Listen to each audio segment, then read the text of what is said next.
Returning to the debate in Washington on too big to fail banks, let's listen to a guy who runs one of those banks, Jamie Dimon, and what he said about this issue on Sunday. We support too big to fail. We think Dodd-Frank, which we supported parts of, gave the FDIC the authority to take down a big bank. And when it happens, I believe compensation should be clawed back, the board should be fired, the equity should be wiped out, and the bank should be dismantled, and the name should be buried in disgrace. That was J.P. Morgan CEO Jamie Dimon, who's responding and has really, I think, ignited this debate about too big to fail with that bank's $2 billion loss. Here to make sense of it all is assistant editorial page editor James Freeman, who joins us on set. James, welcome. Thanks. Good to be here. So you heard what Jamie Dimon said. Is he right? Do we have the right amount of regulation on these institutions? Or is Carl Levin and some of the Democrats are saying, do we need more? Well, I think it should be noted that in Dimon's defense, this loss, although it's a reminder that we don't want to be standing behind these banks, it's not going to knock over J.P. Morgan. And he was one of those bank CEOs who didn't drive his bank over the cliff in 2008.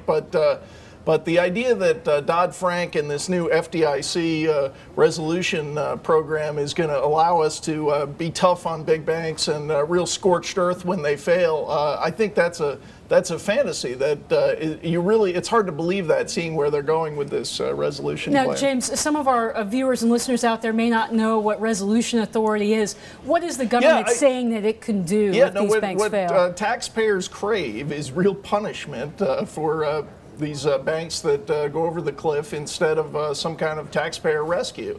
And that's what this part of Dodd-Frank was advertised to do. We're going to be tough on creditors, and we're going to fire the management. And now it's kind of morphing into, it looks like a Chapter 11 kind of thing, where let's revive this thing.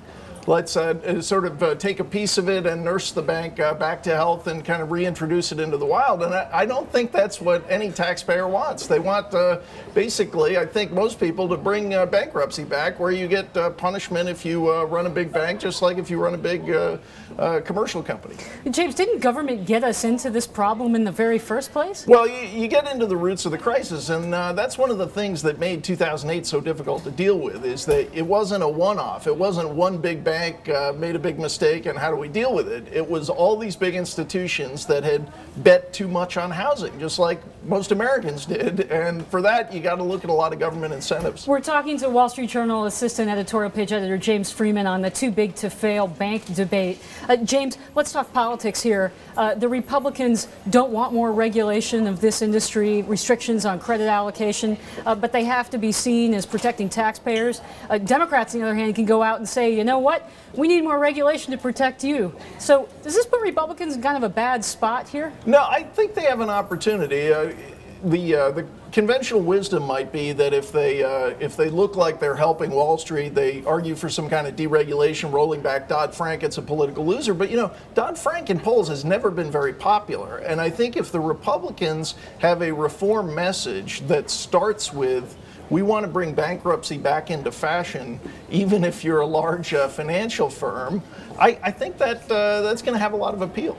James, really briefly, is the problem here of too big to fail just in the banking sector, or are there other non-bank institutions that government also sort of wants to put its hands on? Well, it's a bigger problem than we thought. There's actually a separate fight on Capitol Hill right now with several senators saying that the Fed is going too far in anointing non-banks as kind of systemically important, basically in the too big to fail club. And that question about how many firms outside of Wall Street are going to get this combination of higher regulation and maybe a taxpayer safety net is going to go on here. James, about 20 seconds left. This structure that we have right now, these big banks controlling over half of the nation's capital assets, what risk does this pose to taxpayers? Well, it's a risk because government regulators are afraid to let them fail. And so if they're afraid to let them fail at that size and they won't set up a process for letting them fail, maybe you do have to break them up.